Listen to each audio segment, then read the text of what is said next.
कहते हैं महलों की चार दीवारों के पीछे हमेशा षड्यंत्र चलते रहते हैं। एक शब्द आता है जिसका नाम है इतिहास। अगर इतिहास का नाम इतिहास नहीं होता था तो षड्यंत्र होता था, क्योंकि चार दीवारों के पीछे सिवाय षड्यंत्रों के कुछ नहीं है। और ये आजाद भारत का सबसे बड़ा षड्यंत्र, पैसे के मामले में, वॉल्यूम के मामले में, मैग्नीट्यूड के मामले में। और एक पॉसिबिलिटी है कि जो षड्यंत्र रचने वाले हैं वो कहीं ना कहीं से उन सब लोगों को खरीद लेंगे जो इस षड्यंत्र का पर्दाफाश करना चाहते हैं, बाहर लाना चाहते हैं। और हो सकता है जो पर्दाफाश करने वाले हैं वो भी इस षड्यंत्र का एक दिन हिस्सा बन जाए। और अंदर से कई जो खुलासे होते हैं, कहते हैं ना, कई चीजें कभी बाहर नहीं आती है निकल कर। ये कुछ ऐसा ही हो जाएगा जैसे कि हमारे नेताजी सुभाष चंद्र बोस जी की जो मृत्यु है वो एक ऐसी रहस्यमय गुत्थी बन गई कि जिसमें से आज तक हमें पता नहीं लगा कि नेताजी का अंत में होता क्या है। शायद मुझे लगता है अडानी कांड भी एक ऐसे ही अंत की ओर जाएगा जहां किसी को कुछ नहीं पता लगेगा, क्योंकि यहाँ पर जो हाथ अंदर कुछ करने के लिए आता है पता लग रहा है वही लिप्त है उसके अंदर। तो ऐसा लगता नहीं है कि इस रहस्य का कभी रहस्योद्घाटन हो पाएगा, और ये भी इतिहास के पन्नों में एक बड़े रहस्य की तरह दर्ज हो जाएगा। अनिल जी। दिनेश जी, मुझे एक शायर का एक शेर याद आ रहा था जिसने लिखा था कि तू इधर उधर की बात न कर, ये बता लुटे क्यों काफिले। तू इधर उधर की बात न कर, ये बता लुटे क्यों काफिले। मुझे राहजन से गरज नहीं, तेरी रहबरी का सवाल है, तेरी रहबरी पे मलाल है। तो जो लीडरशिप है जो देश को चला रही है, जो रहबर है हमारे, और पूरे देश में मतलब तमाम जो देश के सच्चे नागरिक हैं वो सवाल उठा रहे हैं। और जो हमारे रहबर हैं, जो हमारे नेता हैं, जो हमारे राजनीतिक चुने हुए प्रतिनिधि हैं, वो ये सत्य को सामने में नहीं ला रहे। लेकिन पुरानी कहावत है कि सत्यमेव जयते। देरी हो सकती है लेकिन आखिर में सच की ही जीत हो सकती है। और तो सत्य तो सामने आएगा, थोड़ा समय लग सकता है। आप उसको कितना भी डिफ्लेक्ट करने की कोशिश करें, दबाने की कोशिश करें, वो ज्वालामुखी बन जाएगा। अगर ज्यादा दबाएंगे तो प्रेशर इकट्ठा होता रहेगा, वो ज्वालामुखी की तरह फट पड़ेगा। तो सच तो सामने आना है। और बड़े जिसको कहते हैं कि ऐसे सवाल है, पिछले दिनों आपने देखा कि श्रीलंका के एक मंत्री ने कहा कि भाई भारत सरकार ने हमसे कहा कि भाई अदानी को इस तरह का वो ये कॉन्ट्रैक्ट दिया जाए। बाद में वो बात को लेकर के पीछे भी हट गए, लेकिन लोगों के मन में फाइनेंस मिनिस्टर का स्टेटमेंट आया अभी लेटेस्ट कि ये तो गवर्नमेंट टू गवर्नमेंट डील है। मतलब कमाल है साहब, यानी कि मैं वही कह रहा हूं। का पुख्ता सबूत है ये कि सारे सवाल जो है इनका एक संतोषजनक उत्तर आना चाहिए, देश की जनता को मिलना चाहिए।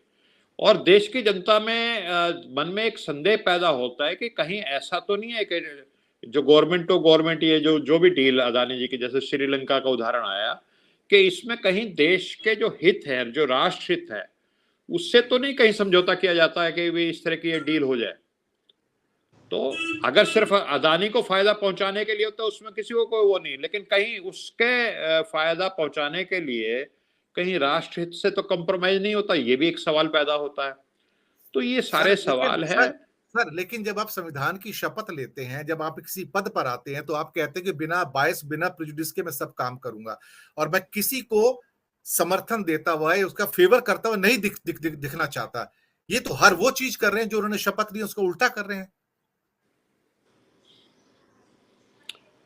हाँ, वही बात ठीक कह रहे दिनेश जी। तो ये लोगों के आज एक देश के बहुत बड़े जनसमूह के मन में बहुत, जिसको कहते हैं, गंभीर सवाल पैदा हैं। और उन सवालों का संतोषजनक उत्तर मिलना चाहिए, सरकार को देना चाहिए। सरकार का जो रवैया है वो टालू रवैया है, डिफ्लेक्ट करने का रवैया है, दूसरी तरफ ध्यान बांटने का रवैया है। वो चल नहीं सकता ज्यादा समय तक। ये जितना डिले करेंगे उतना ये मुद्दा जो है वो और भड़केगा। इसमें सच तो आना पड़ेगा, आज नहीं तो 6 महीने बाद। फिर चुनाव भी आ रहे हैं 2024 में, उसमें ये बहुत बड़ा मुद्दा बन जाएगा। तो मैं समझता हूं कि जो मोदी जी की जो सरकार है उसमें जो भी इसमें गहराई से गहरी जांच है उसको कराना चाहिए। जी। बिल्कुल आपने सही कहा कि जांच तो होनी चाहिए, लेकिन सरकार जांच करा नहीं रही है, बल्कि अभी तो नया वीडियो जारी कर दिया कि मुझे चलते जाना है, आपको जितना कीचड़ उछालना है मेरे ऊपर उछाल लो, मुझे कोई फर्क नहीं पड़ता है। जी हिमांशु जी कुछ कहना चाह रहे थे आप। मुझे ये समझना है इस पूरे मुद्दे में, जो कि मेरा मतलब एक इंटरेस्ट भी है, कि आप ठीक है यहाँ पे आप मैनेज कर लेते हैं तहकीकात वगैरह जो भी है, आप दूसरी गवर्नमेंट्स को कैसे मैनेज करते हैं, दूसरे देशों की गवर्नमेंट्स कैसे मैनेज होती है। मतलब ये गवर्नमेंट से बयान आए कि गवर्नमेंट टू गवर्नमेंट डील है, तो कहीं ना कहीं कुछ तो मैनेज हुआ है ना, ऐसे ही मैनेज नहीं होता है ना वोरा जी, आप समझने की कोशिश कीजिए। तो ये जब बातें अब सामने आएगी, मतलब ये कहीं उस लेवल पे ना जाए। और मैं हमेशा ये सवाल करता हूं कि भारत में ये परिस्थितियां क्यों पैदा हो रही है। ना ही हमारे पास कोई तेल की खदानें हैं, ना ही हमारे पास कोई फैंग कंपनियां हैं जो कि पूरे दुनिया में कहीं ना कहीं से पैसा बना रही है।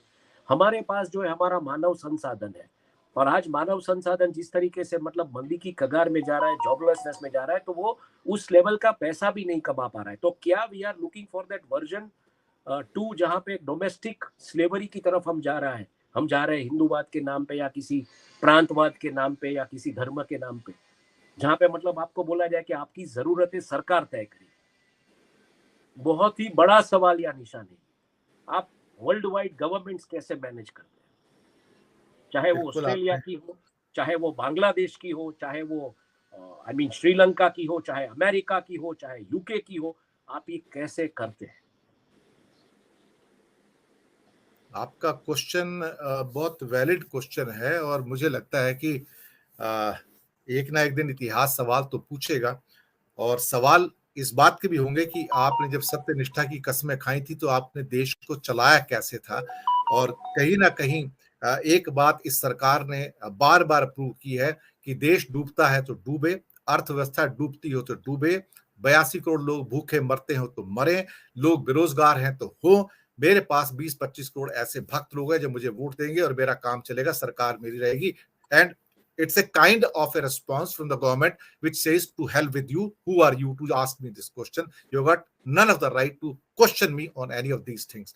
तो वो 20-25 करोड़ लोग इनके लिए काफी हैं देश चलाने के लिए, राज चलाने के लिए। बाकी सभ्यताएं आपने देखी हैं, सभ्यताओं में देश कैसे डूबे हैं, कैसे देश डूबे ही नहीं बल्कि वहां से बाहर आने में उनको हजारों वर्ष लगे हैं बाद में। भारत भी उसी पतन की ओर ऑलमोस्ट बढ़ चुका है, इसमें कोई शक वाली बात नहीं है। इन्हीं शब्दों के साथ मैं लूंगा आपसे विदा। दर्शक मित्रों, अनिल जी, हिमांशु जी, आपका बहुत बहुत धन्यवाद कि आपने समय निकाला, हमारे साथ जुड़े, महत्वपूर्ण सूचनाएं आपने दर्शकों के साथ शेयर की। शुक्रिया आपका बहुत। धन्यवाद। धन्यवाद।